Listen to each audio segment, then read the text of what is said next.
Hey, good morning, my friends. Yes, those are my overalls hanging on the door there. Been out in the garden just doing a little bit of wash and, well, got us a good place to dry and help cool the room. Listen, I want to talk about books and libraries.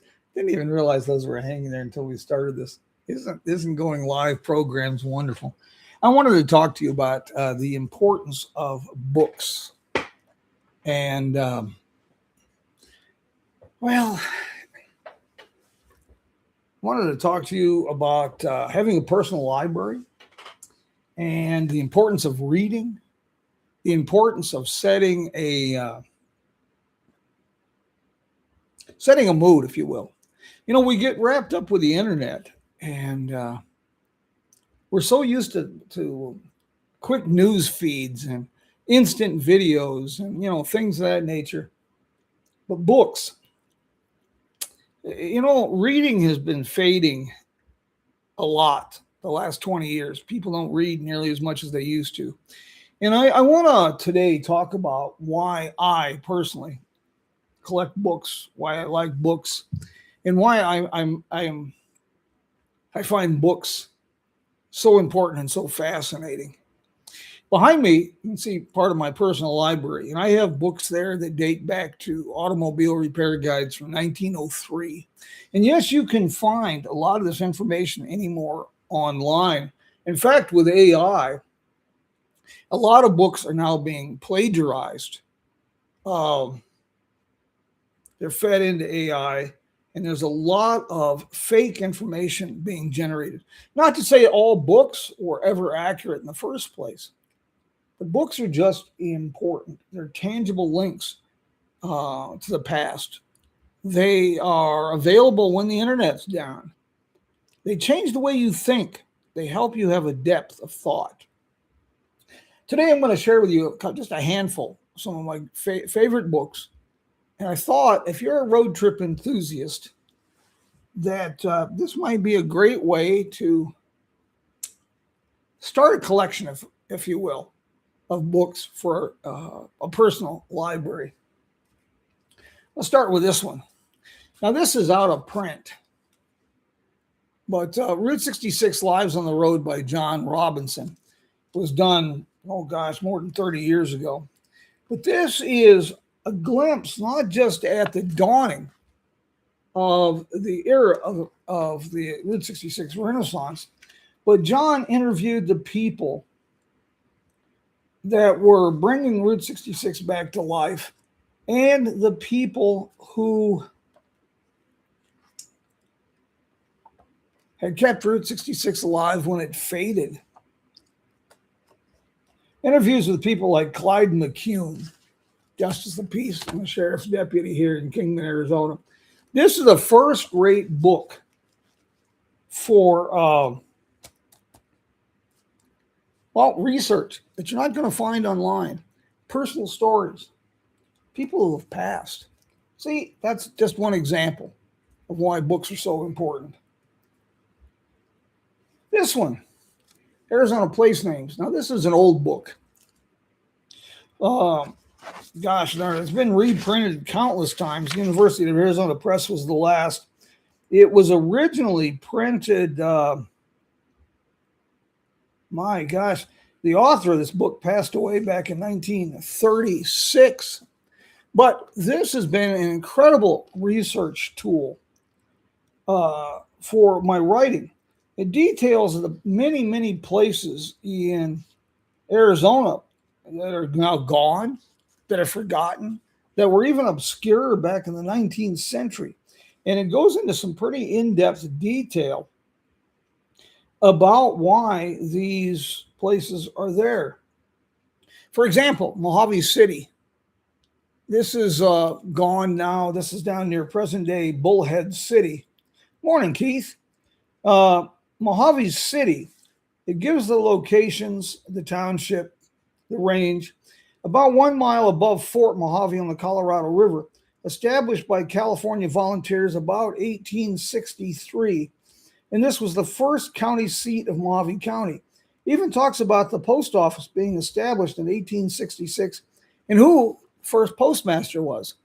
James Bull. So books like this, another reason, build that personal library. There's just so much you can do with a personal library. It adds value to your home, to your family, enriches your life. This is a fairly recent book. I had Jeffrey Schmidt on the podcast some time ago. And his book, Ghost Towns, Route 66 Ghost Towns, Here Today, was very, very informative. And our conversation here on Coffee with Jim was really interesting. I was quite familiar with, for example, sundown towns that restricted African Americans. But I didn't know that there were all African American communities that had been established in Oklahoma to get away from those things. The people, the inspiration, stories that we can get from, inspirational people, the past, people that are kind of obscure today. And a lot of this information is available on the internet, but it that's not the end all. And I want to, something I wanted to talk about too this morning is the AI, but we'll get to that in just a moment. Here's another book I picked up at Auto Books, Arrow Books in Burbank, California. The story of the Crosley brothers. They built a business empire. These men were as influential as Henry Ford or Louis Chevrolet. But how many people today know the Crosley brothers? They pioneered radio. They pioneered sports teams. They pioneered automobile manufacturing. Why? Thank you for that vote of confidence, my friend. But the Crosley brothers pioneered so many different aspects. We don't even hear about them today. They're forgotten. And not only do we need refresher courses on these, but next generation needs inspiration and refresher courses.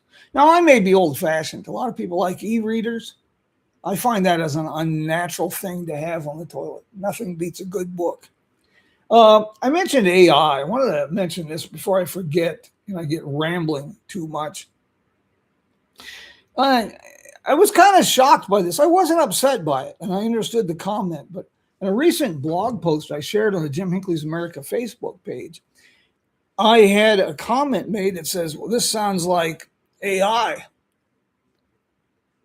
I wasn't insulted by that. Perhaps I should have been. I do not write with AI. I will use AI like Notebook LM, Chat GPT. I will use it as a research tool. But I take great pride in my work, and I would never cheapen it by writing with AI. But I don't think people should be afraid of AI, and it is a great research tool. It can cut hours out of research time by giving you resources where you can find the material, giving you summaries of historic facts and notes, and then giving you the location source material. Can save hours. But I don't use AI, but AI has permeated our society to the point now it's becoming difficult to separate fact from fiction. And part of the reason is that AI mimics, it's trained, if you will, like a child. And there's lawsuits going where people are taking whole books and feeding them to AI. And I've tried a couple experiments, and I find AI an amazing tool, and I find it absolutely terrifying, all at the same time. And my book writing is an example of this. I tried an experiment that I wanted to write a thing about the 1956 presidential Republican Party platform about doing away with tariffs and building free trade corridors to strengthen partnerships. Anyway, I asked it to write an article in the style of Jim Hinckley. And I got to tell you, it was worrisome and disturbing. because it was written in a style that the way I would write. Don't like that. That's very uncomfortable. Speaking of Route 66 and the Route 66 Encyclopedia, you know, I talk a lot about the Route 66 navigation app. And it's something I really believe in, because the folks at Touch Media, Marian Pavel and his team, they're so passionate about Route 66. I think they've made they spent 2 months on the road this year trying to get all the bugs out of the app. And there's always going to be bugs, always going to be problems. But these guys have worked to really make that as accurate as possible. Still, that is kind of the future of Route 66 travel. Just like AI is the future of writing. But you got to have Jerry McClanahan's Easy 66 Guide for Travelers. I still travel with a copy. It's an older copy, but I even have a autographed copy, Jerry's book. Speaking of Jerry McClanahan, I'll share this with you too. Jerry's got a new project he's engaged in. It kind of blurs the line between us old timers and the new generation. He's trying to get younger folks interested and older folks to remember. He is created 66 Man to the Centennial, a graphic novel. What's intriguing about this book a lot too is that he took family photos and childhood memories to create this book. Oh, that was pretty interesting. Okay, out of print books that you need for your library. How about this one? Big Book of Car Culture. I was privileged to work with John Robinson on this book. John was the author of the Route 66 Lives on the Road project. This is kind of a Seinfeld type book. It's a big book about nothing. I hope those overalls in the back aren't too distracting. A little bit unprofessional. It doesn't look much like a studio. It looks like more like a laundry. This book was a lot of fun, and it landed me an interview with Jay Leno in Jay Leno's garage. But we wrote about all kinds of things: the history of automobile insurance, the history of automotive air conditioning, the history of tail fins and the odometer, highway striping, the history of station wagons, and of course, Route 66. But we also roadside stuff like drive-through windows, the history of miniature golf. This book is out of print, but you can find these online occasionally. History of gas pumps. It was a real fun book. You know, my pa said it was better to fill your head with useless knowledge than no knowledge at all. So it was quite a little fun book to do. And a great book for the home library. And as you can see, I have a little bit of a home library, part of my collection. I have loved books since I was a kid. This next book has special meaning for a multitude of reasons. It's a relatively new book, Eating Up Route 66, Foodways on America's Mother Road. Another highly recommended read, extremely well researched by Dr. T. Lindsay Baker about restaurants on Route 66, ones that are long gone. It was interesting, too, because he included recipes from some of these restaurants. This is a book that is well worth having for not only research, but a little inspiration and give you things to look for when you're on a Route 66 road trip. One of the problems, the reason I say this has special meaning, I worked with T. Lindsay Baker on that book project, and unfortunately during the Route 66 Centennial Caravan in June, Dr. Baker was killed in an automobile accident.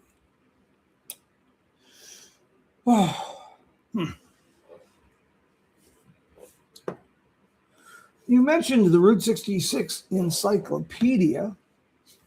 So what would a program about books be without a little shameless self-promotion? How about this one? Route 66, 100 Years. A very, very good book. This book is unique in Route 66 writings because it is a centennial anthology, and the editors gave us great leeway to chronicle the evolution of Route 66 all the way back to the 1830 Senator Henry Clay and development of the American Plan. The other thing that makes this book unique is it's not just me. No book that is written is a one-man job. For me, it's, it starts with my dearest friend, my wife, Judy.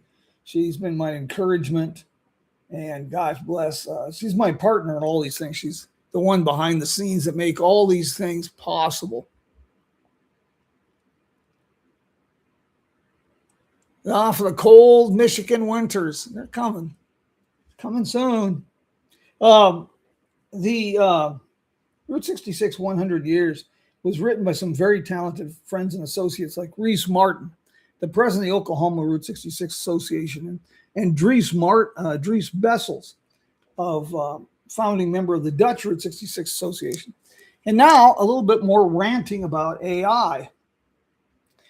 We put together this wonderful book, researched it, looked for authentic photos, and we used a lot of new photos. But the publisher at the last minute decided they had one extra page they needed to do something with. So, for whatever reason, they added this. Now, if you're a fan of Route 66, you might recognize or notice that picture isn't on Route 66. In fact, it's not real. It's AI-generated photo of a highway in Monument Valley. Now, why that was done, I've got no idea.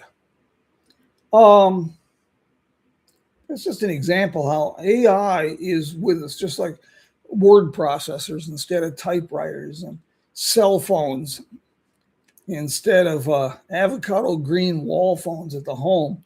Things change. Things evolve. Whether we want it to or not, things are going to change.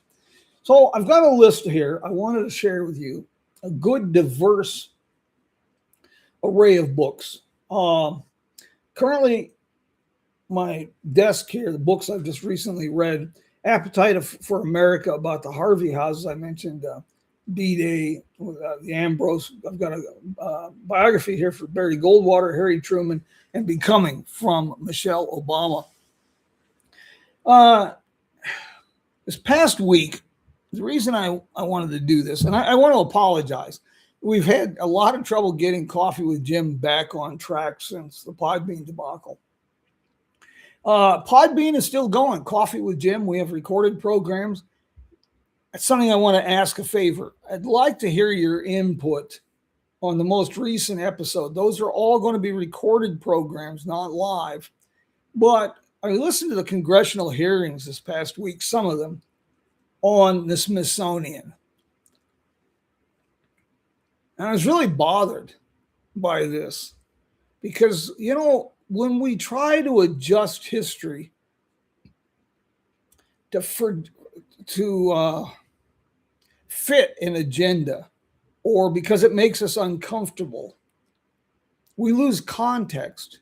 And when it comes to the American story, if we lose context, we lose the inspiration.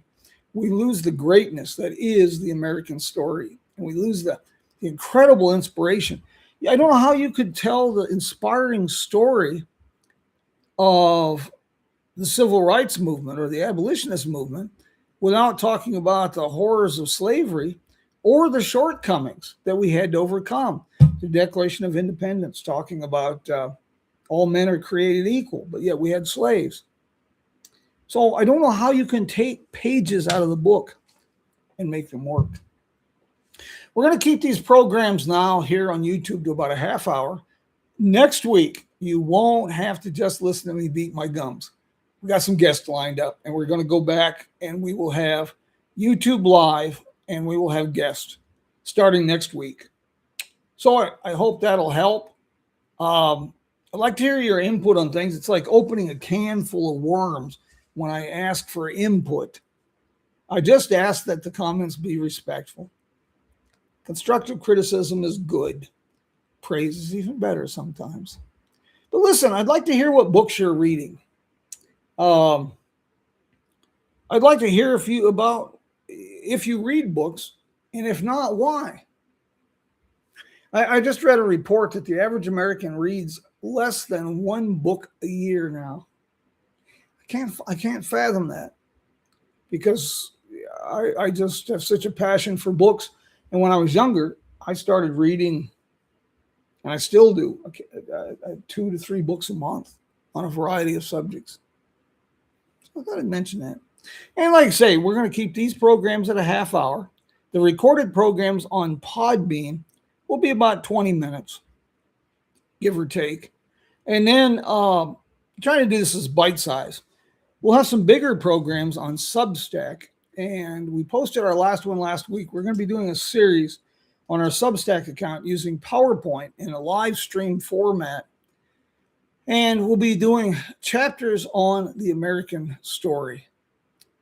And last week I did a program on the era of innovation, bathtubs, bird cages, and Buick, talking about the inspirational people, the innovation of the early auto industry. I'd like to know what you think about that as well.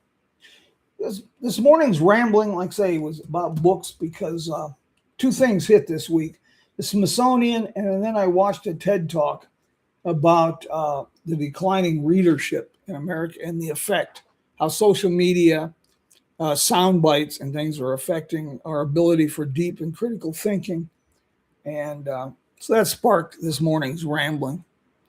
You know, I'm really grateful for every one of you who have been patient and stuck with us through this kind of drawn out transitional period. But I always appreciate our visits in the mornings and wish we could do it in person. My friends, I want to thank you for joining us and letting me beat my gums about books. And I'd like to hear from you. I'd like to hear book suggestions, book reading. Do you have a favorite bookstore? Now that's something I'd like to hear more about, because maybe we need a directory of good local bookstores. I know the Sly Fox bookstore in, trying to think, it's along Route 66 in Illinois. That's a great one. One of my favorite bookstores is Auto Books Aero Books in Burbank, California. 2900 Magnolia Boulevard in Burbank. That bookstore opened in 1953, moved to its current location about 3 blocks up the street about 10, 15 years ago. New and used books and magazines on automobiles and airplanes, aeronautical.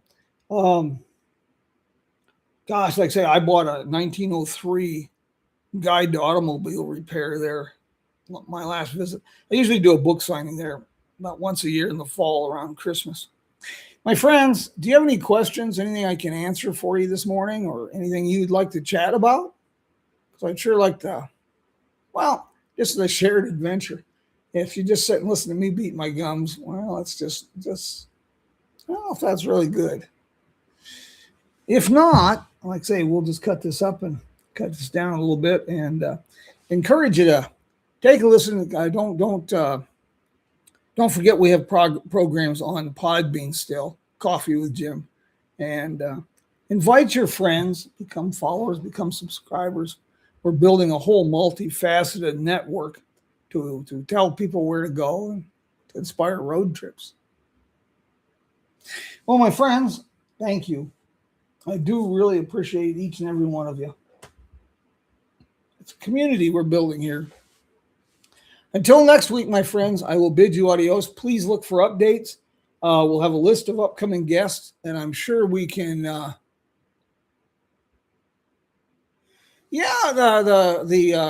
car culture book is pretty interesting. It was the second book I had ever done. The first book I did was the Checker Cab Manufacturing Company.